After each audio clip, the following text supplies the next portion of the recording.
रालेगढ़ सिद्धि में अन्ना हजारे से आम आदमी पार्टी के नेता संजय सिंह और कुमार विश्वास ने आज मुलाकात की है। दोनों ने जन लोकपाल बिल को लेकर अन्ना से बात की है।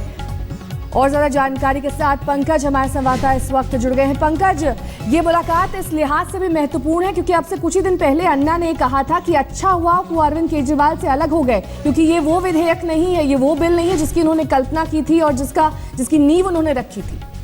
तो बिल्कुल, और कहीं ना कहीं जिस तरह से सवाल खड़े हो रहे हैं जन लोकपाल बिल को लेकर, उस पर सफाई देने की कोशिश है। अरविंद केजरीवाल की एक टीम, कुमार विश्वास और संजय सिंह वहां पर पहुंचे हुए हैं। और आपको बता दें कि अन्ना हजारे आज दोपहर में एक प्रेस कॉन्फ्रेंस भी कर सकते हैं जन लोकपाल को लेकर। एक प्रेस रिलीज या प्रेस कॉन्फ्रेंस करने का उन्होंने विचार बनाया और देखना होगा क्या वाकई में जो बातें कुमार विश्वास और संजय सिंह उनको बता रहे हैं क्या वैसी ही बात अन्ना हजारे करते हैं। क्योंकि कहीं ना कहीं प्रशांत भूषण भी अब इस बात को लेकर सवाल खड़े करने लगे हैं कि ये महज एक धोखा है और अपना प्रोपोगंडा बताने के लिए ये दोनों नेता वहां पर पहुंचे हुए हैं। और क्या कुछ इस मुलाकात में हुआ? विधेयक पर सफाई तो दी ही गई, लेकिन कितनी देर तक ये मुलाकात चली, क्या कुछ डिटेल सामने आ रही? मैं आपको बता दें ये बैठक अभी भी चल रही है। अभी भी दोनों नेता वहां पर बातचीत कर रहे हैं अन्ना हजारे से। और शुरुआत जैसे ही हुई वैसे ही सबसे पहले जन लोकपाल को लेकर बातचीत हुई, जिसमें ये बताया गया कि जो बिल रामलीला मैदान में तय किया गया था उतना ही मजबूत ये बिल है। लेकिन अब सवाल ये खड़ा होता है कि अन्ना हजारे इनकी बातों से कितना कन्विंस हो पाते हैं, क्योंकि कहीं ना कहीं जो तमाम बातें प्रशांत भूषण और योगेंद्र यादव उठा रहे हैं वो बातें भी अन्ना हजारे तक पहुंच रही हैं। और इन तमाम बातों को लेकर आज अन्ना हजारे प्रेस कॉन्फ्रेंस कर सकते हैं और एक प्रेस रिलीज भी जारी कर सकते हैं। बहुत बहुत शुक्रिया पंकज इस तमाम जानकारी के लिए आपका। तो प्रेस कॉन्फ्रेंस भी आज अन्ना हजारे कर सकते हैं। इस बीच रालेगढ़ सिद्धि में अहम मुलाकात दो आप नेताओं के साथ। अब खबर संसद से, जहां आज भी असहिष्णुता पर तीखी बहस की संभावना है। लोकसभा में आज राजनाथ सिंह बहस का जवाब देंगे। लेफ्ट ने आज संसद परिसर में पोस्टर दिखाकर सांप्रदायिकता का विरोध किया है।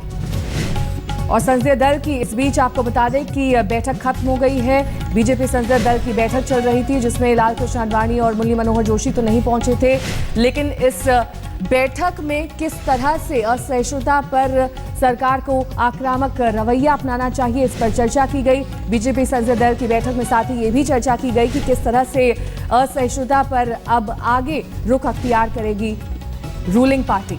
और ज्यादा जानकारी के साथ रीमा पराशर हमारी संवाददाता इस वक्त हमारे साथ जुड़ गई हैं। रीमा, संसदीय दल की बैठक खत्म हो चुकी है, क्या क्या प्रमुख बिंदु रहे इस बैठक के?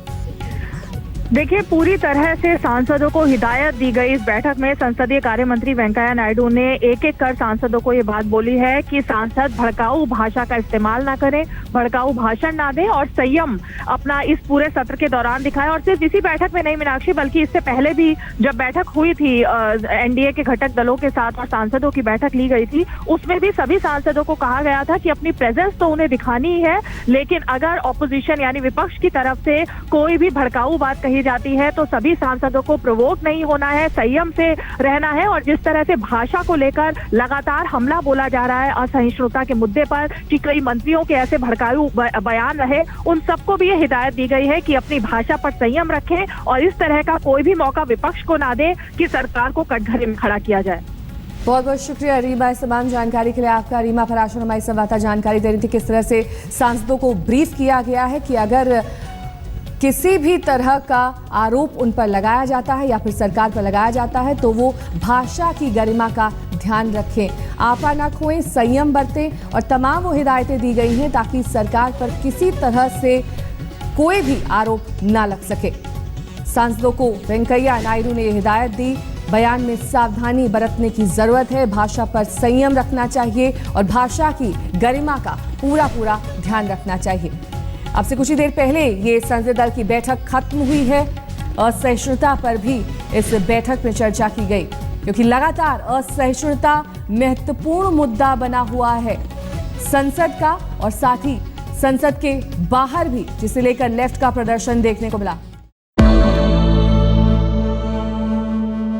इस वक्त की बड़ी खबर, पेरिस जलवायु परिवर्तन सम्मेलन में प्रधानमंत्री मोदी और पाकिस्तान के प्रधानमंत्री नवाज शरीफ का आमना सामना हुआ। दोनों नेताओं ने एक दूसरे से हाथ मिलाया।